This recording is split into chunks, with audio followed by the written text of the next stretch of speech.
What's up everyone, it's Bones here. In today's video, I'll be featuring Unchained, but before I begin, if you could happen to click on those thumbs up and subscribe buttons, it would be greatly appreciated as it goes a long way in supporting the channel and shows me that you like content like this. Clicking on those notification bells would also mean a lot as they notify you when I upload on the channel. So for this first replay, you'll see that we're going to go from low difficulty to extreme difficulty slowly, but we're going to see that our opponent is going to set 3, use the Arima, and then get a draw off it, which they'll get a terraforming, get themselves another copy of Lair, and they could have technically just used the Arima first, then set their cards, but I'm not going to nitpick as what I want to show in this replay specifically is how the deck kind of works. At the time of recording, I don't know if Alpha has posted the video that I did for Unchained on his channel, and in this particular one, I'm going to show how the adventure stuff works with the deck because in Alpha's video, I did not use the adventure cards because I didn't think that they are totally necessary,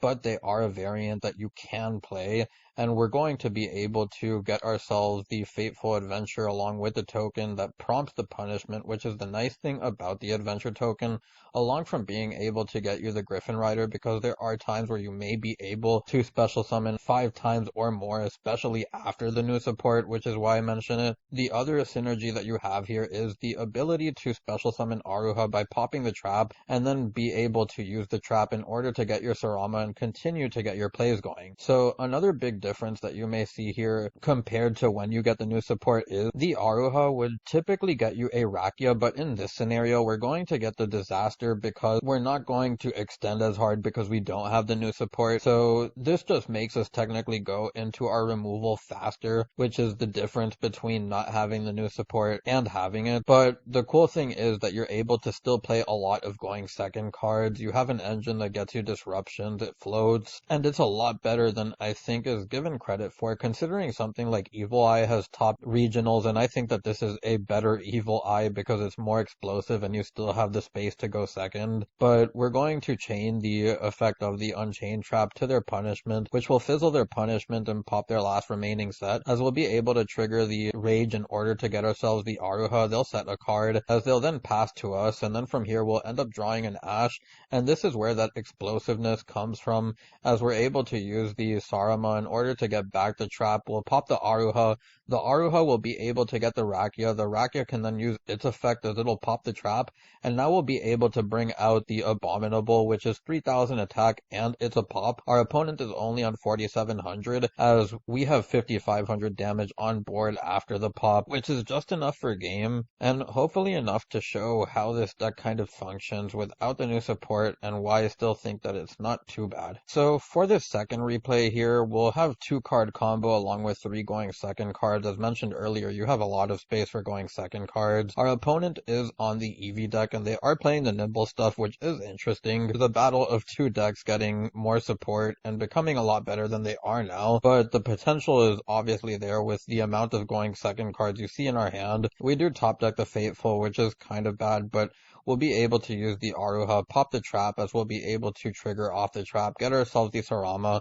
We'll then use the Sarama's effect, and I want you to keep in mind that I kind of went this way first because I wanted to get the Unchained stuff online, so even if they ashed the Unchained trap, I would still have the Aruha, and then I could get follow-up through the Fateful, as I still had the Imperm and the Book of Eclipse for their turn. But from here, we're then going to activate the Sarama, pop the Aruha, as we'll be able to get trap back, as we'll get ourselves the Disaster, use the Disaster, which will end up trying to link away their Vaporeon, as they'll use the Leap in order to chain and dodge the Disaster, as they'll get themselves the Nor. And now from here we're going to activate the Fateful, as we've already seen what their trap is, and then we'll get ourselves the Water Enchantress, pitch the Water Enchantress as it'll use its effect in order to get the Search for the right, and then from here we'll end up going into our Rage, use the effect of the Fateful, which will get us our Draco back, and now we have a right plus the Draco back with the Monster Reborn, which is kind of what I wanted for follow-up, as the Rage is just kind of a bonus, but we'll then be able to set the Imperm and the Book, as we'll pass to them. Now they're going to top deck the Happy Memory, which isn't bad, but they'll then be able to use the Nor. They're going to target our Rage. We'll then use the Rage effect in order to link their Nor away along with itself, as we're going to bring out the Unchained Link 3, and then from there we'll go into the battle phase that they're going to use the Evenly, which kind kind of sucks, but at the same time, we have the right, we have the Draco back, and we have the Unchained Monster Reborn as they're going to activate their Happy Memory. They'll target the Unchained Trap as they'll bring out the Eevee, use the Eevee effect, and they're going to have a little bit of unlucky streak here as they're going to get another Happy Memory, and then use the effect of the Happy Memory, pinch the Veiler, use the Eevee again, and then they'll get themselves into another Happy Memory, which is where that unlucky streak ends. They're going to activate the Happy Memory, but they're also going to end up scooping. They had nothing here, as the Draco back would just be able to out the Battle Phase Eevee rank 2, I forget the name of it. So for this final replay, and this is definitely the best replay, as you see we open the Adventure Engine access, and we also have the Unchained Engine access with Rakia and a Trap, but then we have an Ash and Book of Eclipse to top that off, and we're going second. So our opponent will go first. They'll get themselves the Fenrir, use its effect as they'll get themselves a Unicorn. They'll normal summon the Ghost Mourner as this gives them access into Baron, and then they're going to activate the Prosperity. They're going to banish 6, and then from here I'm going to Ash that. They'll end up chaining the Baron to that in order to get their search off Prosperity, and they'll end up getting themselves a Scareclaw Kashtira, I think, from here, or the Rise Heart, I don't remember. So they get the Rise Heart, and then they'll be able to go on to our turn, as this is what you can kind of expect from Kashtira nowadays, where they are playing more passive if they don't have access to the Arise Heart pass, and it kind of makes sense because of the amount of generic cards that you can play with Kashtira to pair with the Baron. But you'll see that we're going to get a Prosperity top deck as our opponent is going to bring back the Fenrir, and I probably should have used the Book of Eclipse on the Baron in the draw phase, which may have been a misplay. But from here, we're going to end up activating the Book of Eclipse. Our opponent is going to choose to hold their Ash as we're going to activate our Prosperity. We'll banish 3 as this will get us into, I believe, the right, as we are going to pick the right, and I did this because it would guarantee access to the Adventure Engine as I was trying to play around Ash to the best of my ability. And from here, we'll activate the right, as we'll get ourselves the token. We'll then get the Fateful, normal summon the Rakia. The Rakia will then trigger the Fateful. They are going to Ash the Fateful's effect in order to get the Draco back, and I kind of get it. Having the bounce is annoying, but we are going to get the Omni Negate off of it, as we do send the Water Enchantress from our hand to the graveyard, bring out the Griffin, and then we'll be able to use the effect of the Water Enchantress, which will be able to get us the right, and we'll end up setting the Unchained Trap. And this is another thing that happens because they asked the Fateful to not be able to get myself the Draco back. They do end up getting to keep the Fenrir, and they do get a draw for another Ash. So our opponent is going to draw into another Prosperity, which is a funny top deck, and they're going to get themselves a Scareclaw Kashtira, normal summon the Ash as they're going to try to go back into their Baron, as I'm going to use the effect of the Unchained Trap to pop the Rakia and the Fenrir, and then I'm going to bring out the Disaster. We don't want to pop the Ash because we don't want to allow them to bring out their Kashtira monsters. We'll trigger the Fateful, which will get us our Draco back, and then they'll use the Pot of Desires, which will banish 10 and draw 2, and they do get a really good draw there with the Kaiju, as that will basically make sure we don't have the Omni Negation for the rest of the match, as they're going to go into their Baron again, pop the Fateful, and then they'll be able to attack over our Kaiju. And I also understand that we had access to the right anyways, though they could have negated that.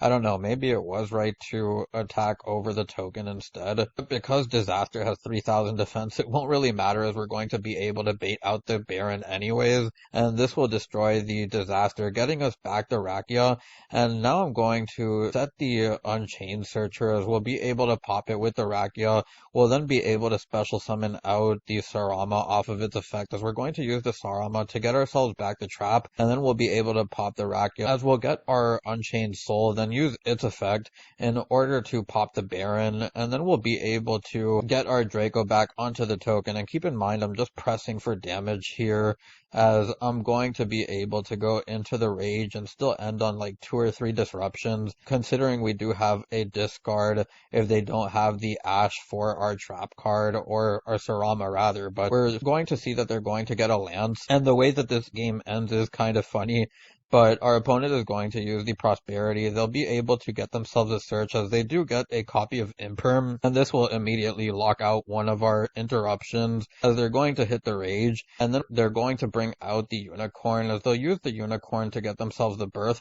and I let this happen because I wanted them to bring out the Birth so that I could pop it. I knew that they used Desires, so if any luck, they wouldn't have any copies left. But I'm going to pop the Sarama along with the Birth, and then from here I'll be able to get a special summon off the Sarama, which will get the Soul, and then we'll use its effect, which will also trigger the Unicorn when we use the Rakia, I believe, but we'll then be able to pop the Unicorn. They'll bring out the Rise Heart as they're going to banish the Papayas. From there, they'll use the Papayas in order to get themselves back a copy of Fenrir, and then they'll use the Rise Heart from their hand in order to special summon it. They'll set a card as we'll go on to our turn. Now, this is where I said the replay ends kind of funny, as I attacked with the Unchained Soul, and I think that my mistake of not realizing life points ended up affecting my opponent as well, because they're going to hit the Rage with the Forbidden Lance, which will lower its attack, also getting out their one disruption, and we'll get back the Sarama off the Rage, but this also gives us the last 1500 damage for lethal, as this pretty much ends the replay. So I know kind of an anticlimactic ending there,